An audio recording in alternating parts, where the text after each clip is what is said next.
ఇలాంటి ఒక ఆలోచనలో నేను లోరియల్ని అప్రోచ్ అవ్వడం జరిగింది. Because L'Oreal professional they are the best Best in the in the world. And వాళ్ళు ఎడ్యుకేషన్కి ఇచ్చిన ఇంపార్టెన్స్ ఇంకా దేనికి ఇవ్వరు.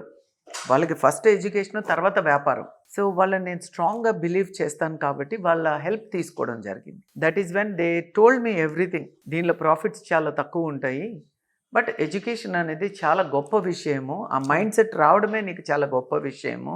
So let us work towards it అని దాదాపు ఒక 6 months దాని మీద రీసెర్చ్ చేసి వాళ్ళతో మాట్లాడి finally they accepted their affiliation with Mirrors Academy. అవును. సో మిర్రర్స్ అకాడమీ పెడదాం అనుకున్నప్పుడు చాలామంది ఫ్రెండ్స్, ఫ్యామిలీ మెంబర్స్ కూడా డిస్కరేజ్ చేశారు. ఎందుకు అంటే నీకు ఇన్ని కోట్లు అవుతుంది అది పెట్టడానికి, అదే నువ్వు బిజినెస్లో పెడితే నీకు ప్రాఫిట్స్ వస్తాయి, నువ్వు దాన్ని పెట్టే బదులు ఇంకొక సలూన్ పెడితే నీకు డబ్బు వస్తుంది కదా అని. బట్ విజన్ ఉన్న your vision is more important right true than immediate pleasures. అరే అబ్సల్యూట్లీ ట్రూ.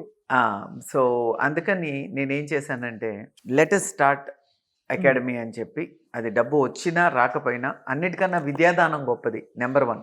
నెంబర్ 2, ఈ ఇండస్ట్రీలో నేను సెటిల్ అవుదాం సో అనుకుంటున్నాను. మీకే చాలా మంది ప్రొఫెషనల్స్ అవసరం కూడా పడతారు.